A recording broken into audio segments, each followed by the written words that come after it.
Bonjour à tous, bienvenue pour un nouveau podcast sur la vie d'un entraîneur entrepreneur. Aujourd'hui, gros sujet, on va parler de la récupération d'un rest day, puis à quel point est-ce que tu en as besoin. Est-ce que tu es l'âge de prendre un rest day, oui ou non? C'est exactement ce qu'on va parler aujourd'hui. 100%. Fait que souvent, on voit, d'où vient ce podcast-là, en fait, c'est que souvent, on voit sur les réseaux sociaux, « Ah, je suis dû pour un rest day, hashtag whatever, comme n'importe quoi, tout ce que tu peux penser en lien avec un rest day, que le monde, il met ça, « Ah, je prends un rest day aujourd'hui, j'en ai tellement besoin, non, non, non. » Mais la personne s'est comme entraînée une fois dans les 4 derniers jours. Il y a aussi les semaines de deload qu'on va pouvoir apporter avec ça aussi. Ouais, 100%. Fait que, tu sais, ça vient un peu de ça, puis aussi les gens qui prennent un rest day puis qui sont comme, pour vrai, rest day, la plus difficile journée de ma semaine, je me sens lâche de pas aller au gym. Fait que, tu sais, il y a comme une balance entre la personne qui est lâche de prendre un rest day parce qu'elle n'a vraiment pas besoin, puis elle met ça un peu sur le dos de, ah, j'ai tellement travaillé fort, t'es allé au gym une fois dans toute sa semaine, comme t'as pas besoin d'un rest day, ta semaine au complet, c'était ça, versus la personne qui il va vraiment fort au gym, tout ça, qui s'entraîne assidûment, puis qui sent vraiment mal de prendre un rest day, puis qui sent l'âge d'en prendre un. Fait que c'est un peu de faire la distinction entre les deux. Trouver, pas nécessairement une balance, parce que la balance puis l'équilibre, ça n'existe pas, mais trouver une balance personnelle à chaque personne un peu à travers ça. Puis aussi de parler des semaines de deload, à quel point ça peut être pertinent, pour qui ça peut être pertinent. C'est un peu ça la thématique aujourd'hui. C'est important de se rappeler que chaque personne est différente. Chaque personne s'entraîne d'une manière différente aussi. Puis, ça se peut que oui, tu en aies vraiment besoin de ta semaine de deload ou de tes jours de repos. Mais on va parler aussi d'intensité avec laquelle tu t'entraînes aujourd'hui. Parce que ça va faire une grosse différence. Tu sais, tu t'entraînes une fois par semaine. C'est peut-être peu parmi vous. Vous entraînez peut-être plus 3, 4, 5 fois par semaine. Mais quelle intensité as-tu vraiment quand tu t'entraînes? Parce que tu sais, tu pourrais t'entraîner 7 jours par semaine. Tu pourrais aussi t'entraîner juste 2 fois par semaine et avoir des résultats qui vont être sensiblement similaires. Peut-être même en avoir plus de résultats que la personne qui s'entraîne 7 fois semaine. Parce que, par exemple, tout le reste est bien adapté, une bonne hygiène, une bonne alimentation, puis tu t'entraînes vraiment fort quand tu es là. Puis c'est important de parler de ça parce que, puis là, tu sais, que tu t'entraînes entre 30 minutes puis 2 heures, c'est sûr qu'il va y avoir une différence sur la récupération que tu vas avoir besoin. Que tu t'entraînes en force ou avec des poids légers, il va y avoir une différence au niveau de ta récupération. Mais il y a un point en commun qui va revenir, c'est à quel point tu t'entraînes fort. Si tu t'entraînes réellement fort, là, que tu te rapproches de l'échec, que quand tu pousses tes reps, ça ralentit puis que tu te mets à shaker, là, souvent, ben là, tu vas avoir besoin de récupération. Moi, c'est le genre d'entraînement que je fais. Je garde une bonne intensité. Quand je pousse, comme j'ai de la difficulté à pousser ma dernière rep, que ce soit sur mes jambes, que ce soit sur du bench, que ce soit n'importe quel exercice, c'est d'aller chercher ce niveau d'intensité-là. Puis je m'entraîne 4 fois par semaine. Je te dis que j'ai besoin de mes rests. Parce que sans ça, si je continuerais d'en faire plus, je risque juste de trop m'entraîner, on va dire comme ça, puis de pas assez bien récupérer. Puis là, ça dépendrait de ton mode de vie. T'sais, si quelqu'un qui travaille sa construction, clairement, risque d'avoir peut-être besoin de plus de récupération que quelqu'un qui a un travail sédentaire, qui est moins stressant, des choses comme ça. Fait que c'est dur de dire exactement qu'est-ce qu'il va te falloir. Mais comme je l'ai dit, une chose, un point en commun, à quel point tu t'entraînes fort. Parce qu'on voit beaucoup de gens dans les gyms qui vont s'entraîner puis qui n'ont même pas une petite goutte de sueur. Ben, sincèrement, qu'ils vont s'entraîner, entre guillemets, là. Tu sais, ils vont au gym, ouais, c'est correct, ils vont là pour faire acte de présence. Mais est-ce que tu as vraiment poussé pour construire du muscle, pour améliorer tes performances, augmenter la force? Est-ce que tu as vraiment poussé, genre? Ouais. Tu sais, c'est bien d'aller au gym. C'est bien d'aller au gym pour faire acte de présence. Mais après ça, comme si tu veux des résultats, faire acte de présence au gym va pas t'amener des résultats. C'est pas de pointer dans le gym, faire « Hey, je suis là », puis t'en aller, qui va faire en sorte que tu vas gagner 3 pouces de bras. Comme, c'est de lever la charge, de comme Oli tantôt a dit, quand tes 2 dernières reps, ta vitesse ralentit vraiment beaucoup. Des fois même, tu n'es pas capable d'enlever ta dernière rep. Ça va t'amener des résultats. Pas être dans le gym, prendre 2-3 selfies, chiller avec tes amis au bench, regarder les filles dans le gym. Comme, la seule affaire que ça va t'amener, c'est du social, pas de la shape. Fait que, faire attention à ça. S'entraîner avec quelqu'un, ça peut être très bon, comme ça peut être un couteau à double tranchant parce que tes temps de rest, ils vont être plus gros. Bien souvent, quand tu t'entraînes à 2, tu c'est facile de se commencer à parler. Fait qu'il faut bien que tu choisis ton partenaire d'entraînement, que ce soit quelqu'un qui soit encore plus sérieux que toi, j'aimerais dire. Parce que sinon, ça va être influençable, puis vous allez parler beaucoup. Puis là, quand tu te mets à prendre 2, 3, 4 minutes entre tes sets, à moins que tu fasses de la grosse force pure, là, c'est pas optimal, je te dirais ça comme ça. Puis ça va avoir un impact sur ton entraînement, puis par la suite sur ta récupération, puis etc. Fait que c'est important de, quand tu es au gym, si vraiment tu veux des résultats, que tu as des objectifs qui sont clairs avec ça, sois sérieux dans ce que tu fais, mets de l'intensité, tu es au gym pour t'entraîner fort pour avoir des résultats, fait que vas-y, puis arrête de niaiser avec tout ça. Tu sais, là, dans notre discours, on a l'air de viser les gars un peu. Ben, les filles, c'est la même chose, là. Comme, combien de filles on voit aussi qui font la même chose que ce qu'on a décrit. Fait que, tu sais, là, on avait un discours plus masculin, mais c'était plus pour le besoin de la cause de masculin pour toujours en français, là. Fait que, mais, tu sais, faut faire attention aussi au fait de,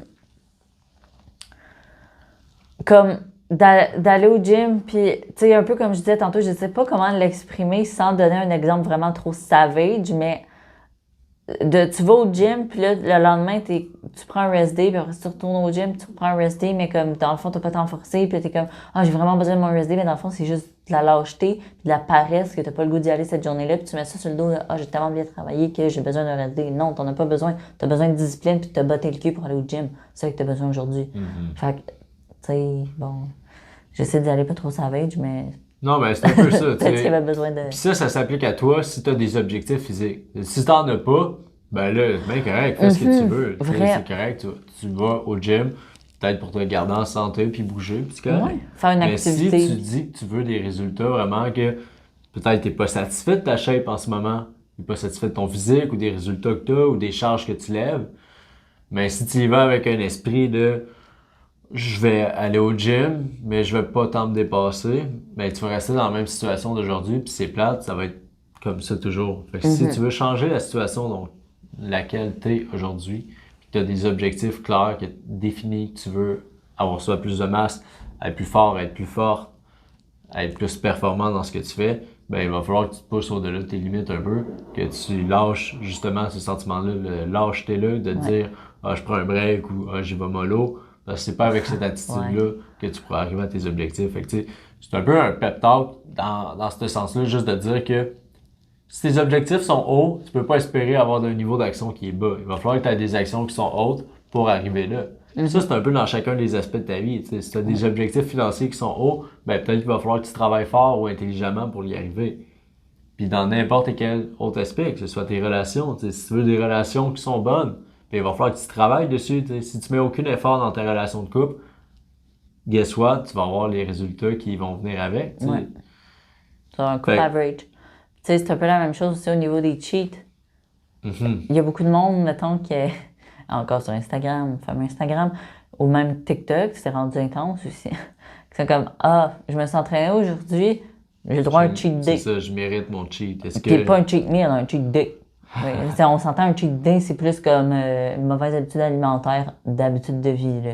Fait que, tu sais, est-ce que c'est parce que tu t'es entraîné que tu mérites un cheat? Non, vraiment pas.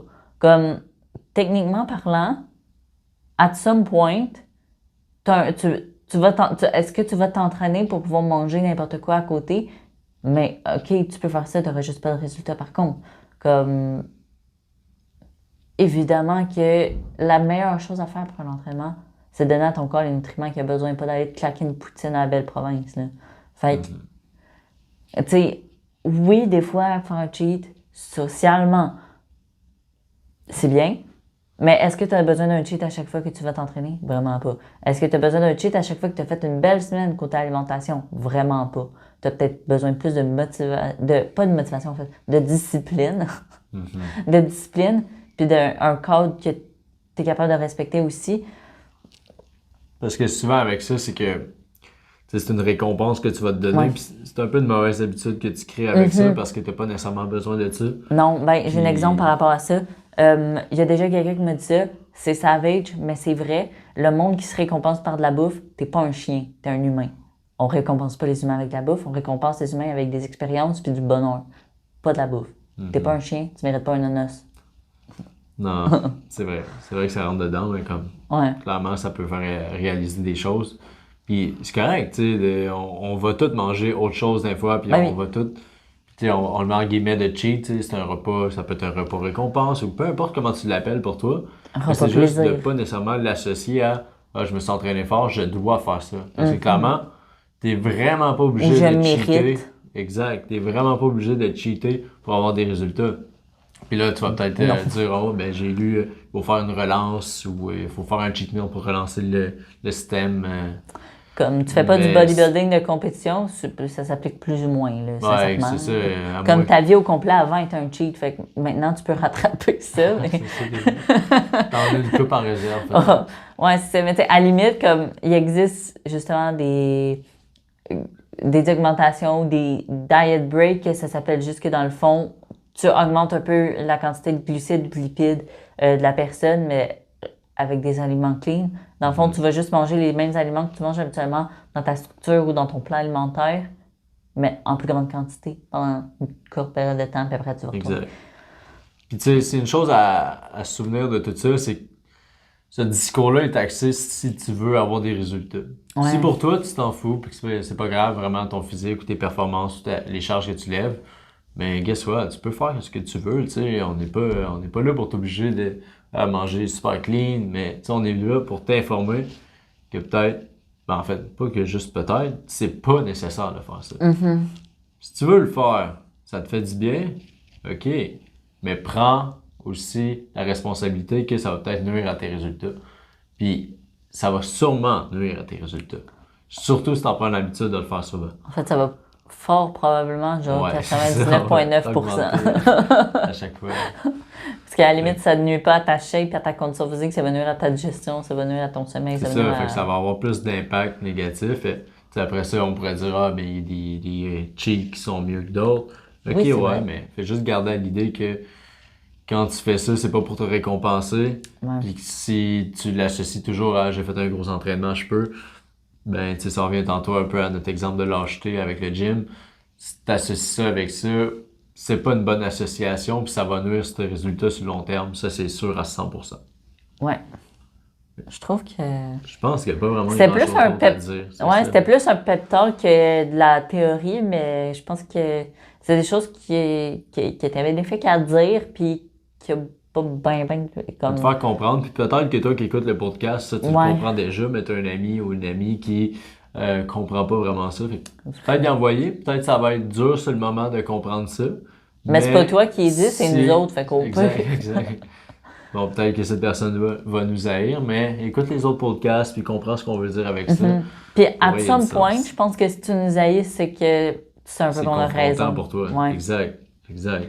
Quand t'aimes pas quelque chose, souvent c'est que c'est confrontant pour toi.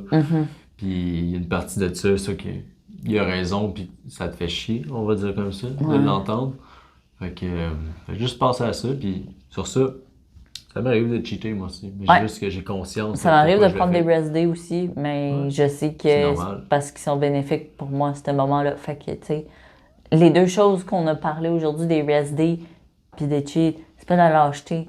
C'en est quand ils sont mal placés puis quand tu as négocié avec toi-même pour le Ouais, faire. c'est ce que j'allais dire. Si t'as écouté ta petite voix puis elle t'a convaincu que tu n'avais besoin, ben peut-être c'est pas ça la réalité. Là. Mais peut-être c'est plus loin que juste ta petite voix. T'sais, ta petite voix, faut que tu la skippes une couple de fois pour qu'après ça, il soit bien mérité ton, ton rest day Ouais. ou justement ton cheat, on pourrait dire comme ça. 100%. Cool. J'espère que vous avez aimé l'épisode, puis j'espère que ça vous a peut-être un peu rentré dedans, sincèrement, puis que ça vous a peut-être fait réaliser que des fois, vous en permettez un peu trop large pour les objectifs que vous avez. On y revient encore. Mais si ça peut aider une personne à juste prendre conscience que peut-être que des fois, à négocier un peu trop avec sa petite voix dans sa tête, ben notre job est fait, sincèrement. Nous, c'est ça, notre objectif. Avec le podcast, c'est de faire réaliser des choses aux gens puis de donner un peu notre avis sur des sujets controversés qui est ça, l'était un petit peu moyen. Mais j'espère que vous avez aimé le podcast puis à la prochaine pour un autre podcast. Ah ouais.